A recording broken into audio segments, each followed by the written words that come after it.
Hola a todos y a todas y bienvenidos a Historia del Mundo y sus personajes. Este especial se va a llamar Castillos. Aquí vamos a explicar de qué está conformado un castillo, de sus avances a nivel de la historia y de muchos más detalles interesantes. Así que vamos a empezar. En este caso vamos a poner rumbo a la historia medieval de sus castillos. Vamos allá. La definición correcta de castillo es edificación cercada de murallas, baluartes, fosos y otras fortificaciones. Castillo, que viene del latín castellum, diminutivo de castrum, es, según la definición de la RAE, un lugar fuerte cercado de murallas, baluartes, fosos y otras fortificaciones. Existe todo un conjunto de edificaciones militares que quedarán aloquiadas con el castillo, como el alcázar, la torre, el torreón, la atalaya, el fuerte, el palacio fortificado, la ciudadela o la alcazaba. Lo que el castillo encierra es un patio de armas, en torno a lo cual se sitúan una serie de dependencias y que dispone por lo menos de una torre habitable. Desde el Neolítico, entre el 8500 a.C. y el 2500 a.C., la población construyó castros y fortificaciones en colinas para defenderse, muchas de ellas construidas de barro, tapial. Han llegado hasta nuestros días junto a la evidencia del uso de empalizadas y fosos. Posteriormente se fueron construyendo en piedra o en ladrillo de barro o adobe, según la disponibilidad de los materiales o de las necesidades defensivas. Los romanos encontraron enemigos que se defendían en colinas fortificadas, que llamaron opodium. Aunque primitivas, eran efectivas y requerían del uso de armas y otras técnicas de asedio para superar las defensas, como por ejemplo en la batalla de Alesia. Si os preguntáis qué tiene que ver, es que vamos a hablar de cómo se desarrollaron los castillos. Las propias fortificaciones romanas, los castrum, iban de simples obras provisionales levantadas sobre el terreno por el ejército en campañas, hasta construcciones permanentes en piedra como el muro de Adriano en Inglaterra o los limes en Alemania. Los fuertes romanos se construían como planta rectangular y torreones en esquinas redondeadas. El arquitecto romano Marco Viturbio fue el primero en señalar la triple ventaja de las torres redondas. Eran más eficaces en uso de la piedra, una mejor defensa contra los arietes al trabajar la muralla a compresión y mejor campo de tiro. Hasta el siglo XIII, estas ventajas no se descubrieron en la Europa del Norte, llevadas desde la España musulmana, que mantuvo la tradición desde mucho antes. Como podéis ver, en este caso, los castillos españoles eran más avanzados, así que vamos a hablar de ello. Si bien los primeros castillos datan del siglo IX, su origen es más antiguo y tienen precedentes en la arquitectura militar de la Grecia clásica. En la Alta Edad Media se utilizaban como cerco defensivo, una mera empalizada de madera, pero la evolución del armamento y de las técnicas militares hicieron inversible este procedimiento. Más adelante se confió en la solidez de las construcciones en piedra y en la altura de los muros que con este material podían alcanzarse. Aunque los castillos feudales proliferaron durante la Edad Media, el castillo no solo cumplía funciones puramente castrenses, sino que servía también de residencia a los señores de la nobleza y a los propios reyes, llegando con el tiempo a ser un auténtico palacio fortificado. Si bien podía estar enclavado en los núcleos urbanos, lo común es que se situase en lugares estratégicos, normalmente en puntos elevados y próximos a un curso de agua para su abastecimiento, desde donde pudiera organizarse la propia defensa y de las villas que de él dependían. A partir del siglo XVI, con el ocaso del feudalismo y la consideración de las monarquías absolutistas, la nobleza prioritaria de los castillos los fue abandonando a cambio de mansiones palaciegas en la corte.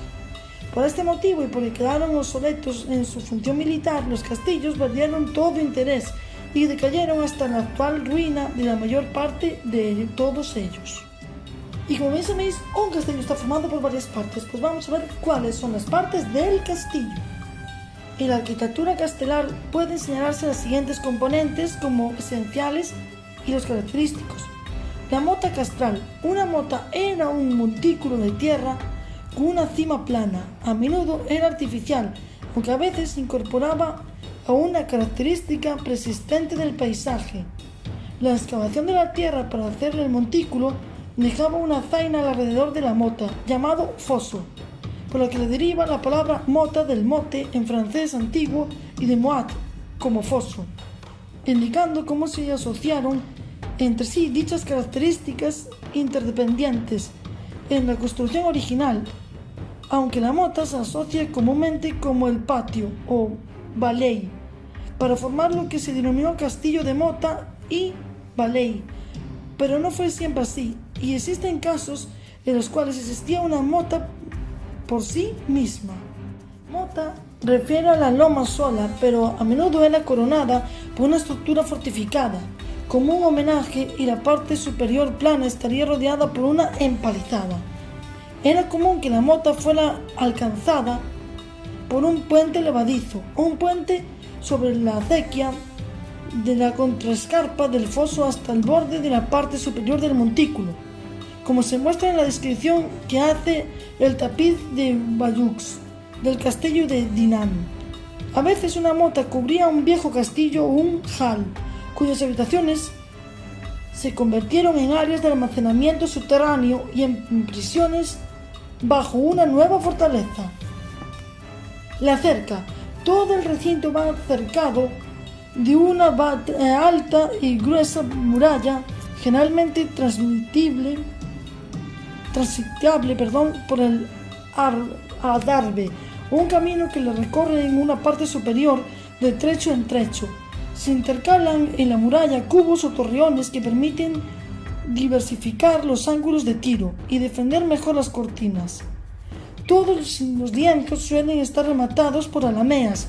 Para la protección de los defensores también es habitual disponer de matacanes y garitas voladas para mejorar las condiciones de tiro sobre los asaltantes. Al pie de la muralla y rodeándola por el exterior se abre a veces un foso para impedir la aproximación del enemigo. Se salva como puentes levadizos. Puede haber más de un anillo defensivo amurallado. Las torres del homenaje. Es la torre principal la que sirve de residencia del señor y cumple con las funciones más destacadas del castillo, albergando estancias principales y en ocasiones los almacenes de víveres. Se encuentra en la posición más abrigada en relación con un posible ataque exterior, de forma que si sucumbiese al resto de las defensas, esta torre proporcionase un último refugio. Generalmente es más alta que el resto del conjunto. Sus dimensiones pueden ser de hasta 40 metros. La torre del homenaje más alta de España es el del Castillo de los Sotomayor de Zúñiga, en Belalcázar, Córdoba.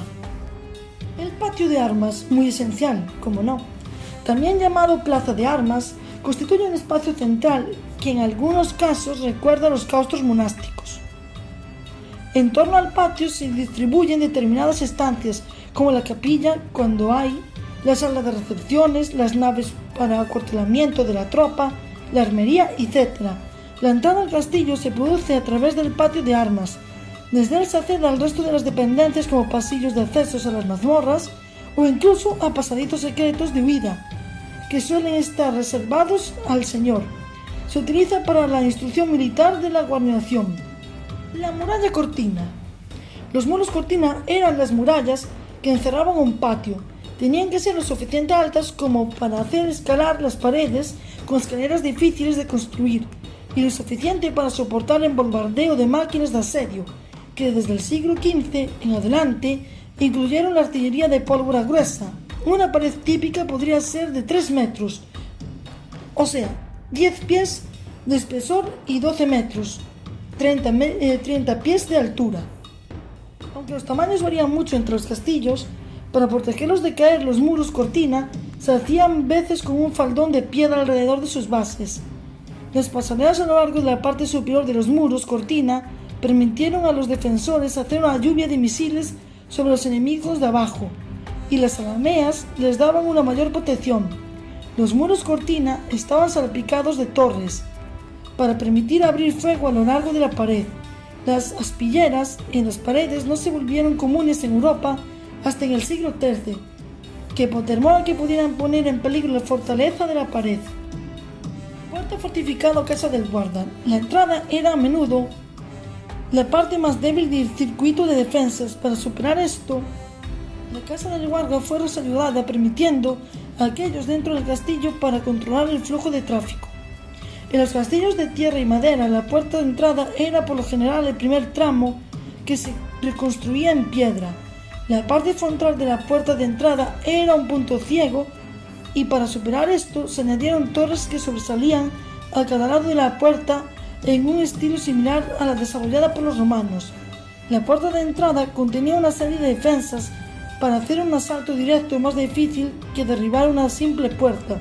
Por lo general había uno o más rastrillos, una rejilla de madera reforzada con metal para bloquear el paso y aspilleras para permitir a las defensas el paso a través de la puerta de entrada. Se alargó para aumentar la cantidad de tiempo que un agresor tenía que pasar debajo el fuego de un espacio cerrado y no podía tomar represalias. Es un mito popular que los llamados meurtres, que eran las aberturas en el techo en el paso por la puerta, se utilizaban para verter aceite o plomo fundido hirviendo sobre los atacantes, ya que el precio del aceite y el plomo y la distancia de la puerta de entrada demostraban que la noción es poco práctica, pero posiblemente eran utilizados para tirar objetos sobre los atacantes o para permitir que el agua se vertiera durante los incendios. En el piso superior de la casa del guarda se dispuso un alojamiento que la puerta nunca quedaría sin defensas, aunque al pasar el tiempo el alojamiento se volvió más confortable a expensas de la defensa. Durante los siglos XIII y XIV se desarrolló la barbacana. Esta consistía en una muralla foso y posiblemente una torre enfrente de la puerta de entrada, que podría ser utilizado para proteger aún más la entrada. El propósito de una barcanada no era solo para proporcionar otra línea de defensa, sino también para dictar la única aproximación a la puerta. Me preguntaréis, ¿qué es una barcanada? Pues mirad, la barcanada, así se llama una fortificación de defensa adicional, en el lado más avanzado del foso. Protegía puertas, cabezas de puente o cualquier otro lugar que fuese punto débil. Se le llamaba también revellín. Pero también está la liza, el espacio más o menos ancho que uno encuentra nada más atravesar el puente levadizo de derecha e izquierda. Entre la muralla que rodea el castillo y el edificio está a ras del suelo, mientras que el adrave está en altura. El aljibe o pozo, el aljibe, es un depósito para almacenar el agua casi siempre obtenida con aportaciones de acarreo. A veces el sistema permitía almacenar también el agua de lluvia. Generalmente estaba construido bajo tierra. Y las almenas. La almena, también llamada merlón, es un elemento arquitectónico típico de la arquitectura militar medieval. Se trataba de cada uno de los salientes verticales y rectangulares dispuestos a intervalados regulares que conforman los números perimetrales del castillo, para resguardarse en ellas los defensores. Las ladroneras, los soldados que luchan desde la parte más alta de los abruptos muros del castillo, no pueden disparar o atacar a ningún otro modo a los enemigos situados en la base del muro sin exponerse a las flechas. Los castillos se mejoraron con ladroneras, que eran cubículos que sobresalían de los muros altos, en cuyos suelos se hallaban los matacanes, y en cuyo muro frontal había aspilleras, matacanes o bozón matafuegos. En la parte inferior de las ladroneras se situaban trampillas denominadas matacanes. Se podían abrir y los defensores podían lanzar flechas y tirar piedras, agua hirviendo o arena muy caliente. Orificios en el techo por los cuales podían derramarse agua hirviendo, arena caliente o rocas. Esos orificios también pertenían a los soldados transmitir órdenes o apagar las llamas si se prendía fuego a la puerta. Ahora vamos a cambiar un poquito de tercio, ya veréis. La presencia del señor en el castillo hacía que se convirtiera en un centro administrativo desde donde ésta gestionaba las tierras. El señor contaba con el apoyo de personas por debajo de él, ya que sin el apodo de más poderosos inquilinos, un señor podía esperar que su poder fuera socavado. Los señores exitosos se unían en la corte con quienes se encontraban inmediatamente debajo de la escala social, y quienes se ausentaban de la corte podían esperar que su poder se debilitara. Los grandes señores podían ser enormes, por lo que era poco práctico para un señor visitar todas las tierras regularmente, por lo que se nombraban diputados encargados de ello. Esto aplica especialmente a la realeza, que en otros tiempos incluían propiedades en tierras extranjeras también. Para permitir que el señor se concentre en sus tareas relacionadas con la administración, tenía una casa de siervos para ocuparse de las tareas como el suministro de alimentos. El hogar era dirigido por su chambelán, mientras que un tesorero se hacía cargo de las escrituras de las tierras. Las casas reales tenían esencialmente la misma forma que las baronías, aunque con una escala mucho más grande y con posiciones de mayor prestigio. Una función importante de los sirvientes de la casa fue en la preparación de los alimentos. Las cocinas del castillo eran un lugar muy concurrido cuando se encontraba ocupado, llamando a procurar grandes comidas para todos. Sin la presencia del señor en el castillo, siendo que por lo general se alojaba en otro lugar, el castillo era un lugar relativamente tranquilo, con pocos residentes y centrado en el mantenimiento del edificio. Como centros sociales, los castillos eran lugares ideales para exhibirse. Los constructores aprovechaban la posibilidad de aprovechar el simbolismo a través del uso de motivos, para evocar el sentido de caballerosidad que se aspiraba en la Edad Media entre la élite y las estructuras posteriores del Renacimiento romántico. Utilizarían elementos de arquitectura propios de los castillos como las alameas. Para ese propósito, los castillos, además, son comparados con las catedrales, siendo objetos de orgullo arquitectónico, y algunos de ellos incorporaron jardines como elementos ornamentales. El permiso para modificar, cuando era otorgado por monarcas, aunque no siempre era necesario, era importante no solo porque permitía defender la propiedad con pertrechos asociados a los castillos, sino que también daba un prestigio al ser utilizados por la élite. El permiso de fortificación también era una prueba de la relación a favor del monarca, quien era encargado de otorgar dicho permiso.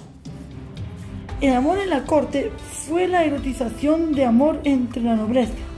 Se hizo hincapié en la moderación entre los amantes, aunque a veces se expresaba a través de eventos como torneos caballerescos, donde los caballeros lucharían, llevaban un símbolo de su dama, que también podrían ser privado y llevado a cabo en secreto. La leyenda, por ejemplo, de Tristán e Isolda es un ejemplo de las historias de amor cortesano en la Edad Media. El ideal de la noción de amor cortesano era entre dos personas solteras entre sí, aunque el hombre podía estar casado con otra persona. No era infrecuente o poco noble para un señor que fuera adúltero. Enrique I de Inglaterra tenía más de 20 hijos bastardos, por ejemplo, pero para una dama el ser promiscua era visto como deshonroso. El propósito del matrimonio entre las élites medievales era asegurar la tierra. Las niñas se casaban en la adolescencia, pero los niños no se casaban hasta la mayoría de edad. Hay una concepción popular de que las mujeres jugaban un papel periférico con el hogar del castillo medieval y que estaba dominada por el señor. Esto se deriva de la imagen del castillo como una institución matriarcal. Pero la mayoría de los castillos en Inglaterra, Francia, Irlanda y Escocia nunca estuvieron involucrados en conflictos o asedios, porque la vida doméstica era un aspecto en su descuido. A la dama se le daba un dote con parte de las tierras de su marido, por lo general alrededor de un tercio, que le pertenecía de por vida y que heredaría a la muerte de su esposo.